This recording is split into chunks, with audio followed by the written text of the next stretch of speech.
They thought it was just another strike, but this one might have just lit the fuse. On April 6, 2025, the U.S. launched a precision airstrike on what it claimed was a Houthi weapons facility in Yemen's Sada province.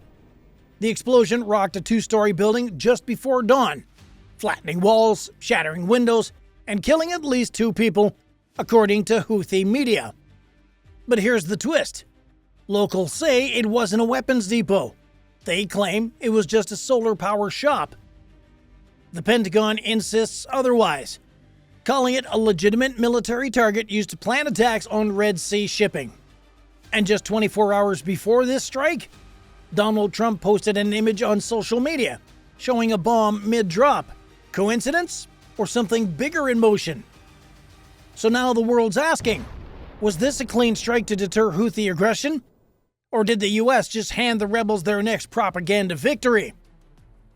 At exactly 3:08 a.m. local time, the quiet streets of Sada erupted in fire and rubble. U.S. warplanes, or possibly drones, struck a 2-story building in northern Yemen, flattening the structure in seconds. According to U.S. Central Command, it was a precision strike on a Houthi military facility used to store and prepare drone and missile components. But on the ground, the Houthis called it something else entirely. A solar panel shop. Yeah, solar panels. Footage from the scene shows twisted rebar, collapsed walls, and civilians pulling injured bodies from the rubble. Local reports said at least 2 were killed and 9 were injured. The Houthi-run Al Masirah TV network wasted no time broadcasting images of the aftermath and calling it a U.S. massacre against the Yemeni people. The Pentagon, meanwhile, didn't even flinch. A statement released just hours later claimed that the strike was aimed at a facility used by Houthi forces to prepare attacks on maritime vessels in the Red Sea. No mention of solar panels, no apologies, just a cold, calculated message. If you're planning attacks, you're on the target list. And this wasn't a one-off hit. Since mid-March, U.S. forces have launched dozens of strikes across Yemen, targeting what they describe as launch sites, command nodes, and weapons storage facilities tied to the Houthi campaign against international shipping. According to some sources, over 60 people have been killed in U.S. airstrikes since March 15th, including several in civilian areas. This latest strike, though, it hit differently. Not because it was bigger, not because it came out of nowhere, but because it dropped just one day after former President Donald Trump posted a video. Timing raised eyebrows, even if the strike was likely planned well in advance. The building in Sada sat in a densely populated neighborhood, which made the choice of the target risky, but according to U.S. intelligence, it was being used to house drone guidance systems and explosives, likely smuggled in from Iran. Military analysts believe that the site was part of a broader logistics chain used to coordinate actions on ships transiting the Bab el-Mandeb Strait. That includes recent Houthi drone strikes that forced multiple tankers and cargo ships to reroute, costing global trade billions in delays. So this strike, it wasn't about symbolism, it was completely tactical. Still, critics are already raising red flags. If civilians were inside that building, or if it really was a dual-use facility, this could play right into the Houthis' propaganda machine. And if that happens, this successful strike could backfire big time. The question is, was the intelligence solid? Because in modern warfare, a bad target just doesn't mean bad PR. It means escalation. The smoke hadn't even cleared from the rubble in Sada, and the political firestorm had already begun. Less than 2 hours after the strike, CENTCOM released its official line. U.S. forces conducted a precision strike on a facility used to launch attacks on maritime shipping. No apologies, no second guessing, just a firm reminder. If you threaten international trade routes, you're fair game. But just when things seemed to follow the usual post-strike playbook, President Donald Trump lit a match. From his Truth Social account, posted a drone video showing a group of armed men gathering near a building. Seconds later, boom, direct hit. The caption? These Houthis gathered for instructions on an attack. Oops, there will be no attack by these Houthis. They will never sink our ships again. Subtle? Not even close. No one in the Pentagon confirmed the video matched the Sada strike, but the timing was too perfect. Less than 24 hours apart. Same province, same explosive footprint. Now, whether Trump's post was based on insider info or just showmanship, that's still up for debate. But the result? The internet went nuclear. Supporters called it justice served. Critics called it a reckless flex. And the Houthis? They wasted zero time firing back. Houthi spokesman Mohammed Abdul Salam called the strike a war crime, claiming the building was nothing more than a solar energy business. The American enemy, he said, will pay for its crimes against our people. His message spread quickly, especially on Iranian and pro-Houthi networks. Across the region, the pressure dial was twisting to max. Iran immediately condemned the strike, calling it a blatant aggression and warning of severe consequences. Translation: the proxies are watching and possibly reloading, especially with U.S. aircraft carriers still patrolling the Red Sea and Bab el-Mandeb Strait. Meanwhile, the Allies had a different take. The UK backed the strike within hours, with officials saying it was a legitimate defensive response to ongoing Houthi provocations. But here's where things get risky. If this was really a high-level planning site and the US nailed it, mission accomplished. If not, if even one civilian body gets shown on camera, this strike could become a recruiting video for Houthi fighters. And just like that, a tactical win becomes a strategic mess. Now it's your call. Was this a justified show of force, or the moment the US went too far? Let us know below, or reading the comments. The airstrike hit, the message was sent. But here's the thing about messages in the Middle East. They don't echo, they escalate. Just hours after the US strike in Sada, Houthi fighters launched a fresh salvo of drones aimed at international shipping lanes near the Bab el-Mandeb Strait. At least 2 unmanned systems were intercepted by US Navy destroyers, but one got close enough to trigger a full-scale battle stations alert. The retaliation was fast, but not just from the battlefield. US intelligence picked up chatter across encrypted Houthi networks, talks of martyrdom, revenge strikes, and reclaiming control of the sea. Meanwhile, satellite surveillance spotted unusual movement, makeshift launchers being hauled into the hills, fresh weapon stockpiles arriving at coastal staging grounds. The Houthis weren't backing down. They were doubling down. And Iran? Quiet, but busy.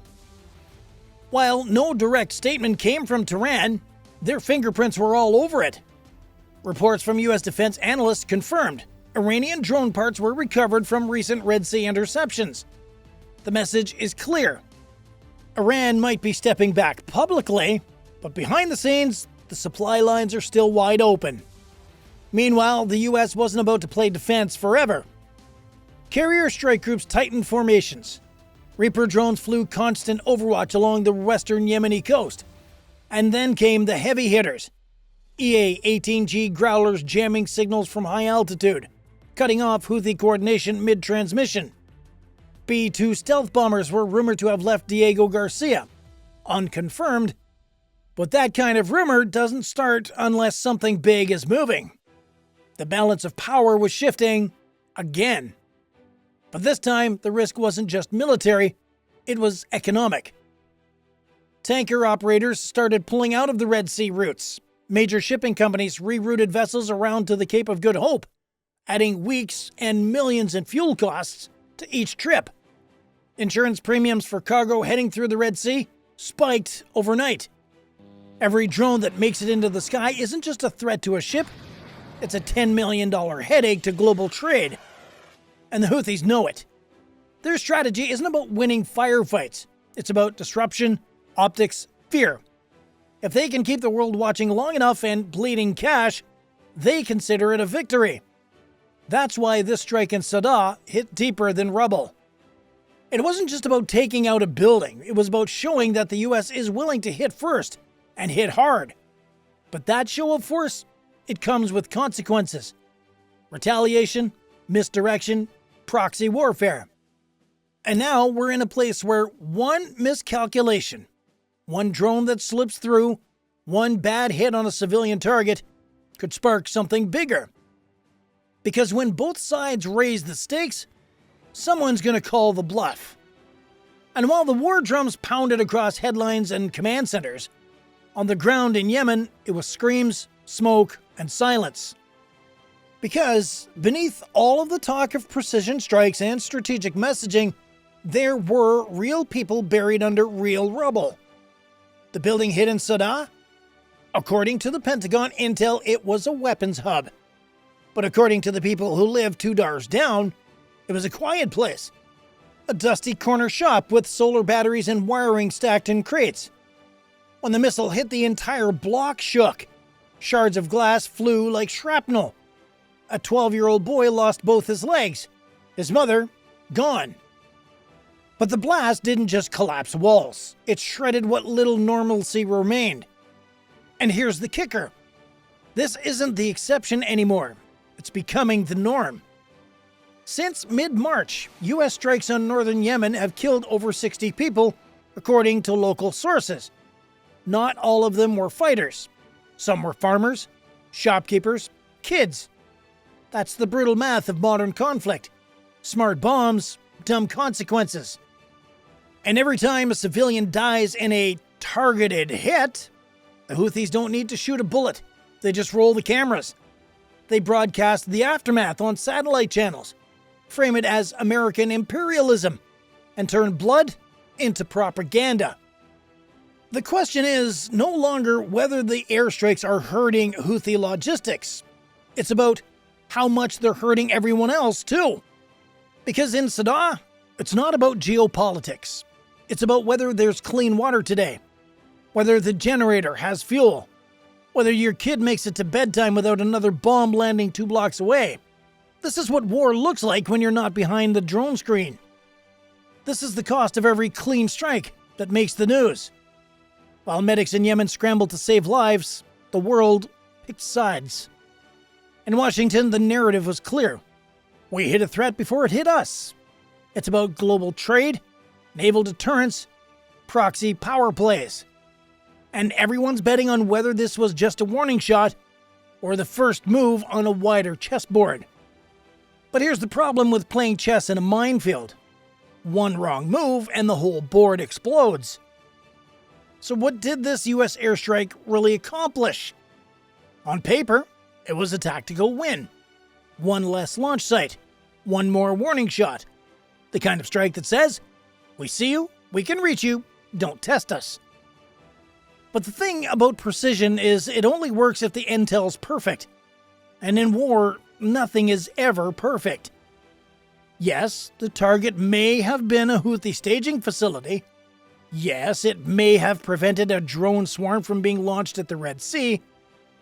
But even if one civilian death goes viral, if one image of a child in the rubble ends up in a screen in Tehran or Beirut or Cairo, that's not a win, that's fuel. Fuel for propaganda, fuel for recruitment, fuel for more chaos. And now the whole region's watching. Iran's pulling some strings back, but not all. The Houthis are cornered, but still armed, still dangerous, and still very much in the fight. And the US?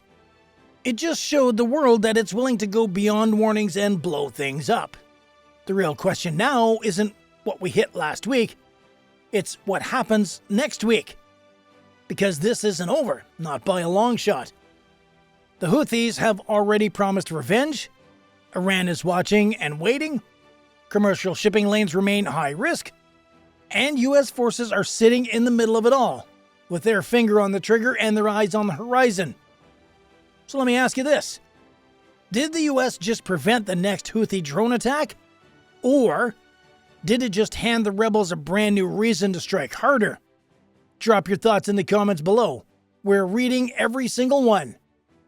And if you want more no-fluff breakdowns on global conflicts, military moves, and what really goes down behind the headlines, hit that like button, subscribe, and tap the notification bell so you never miss the next one.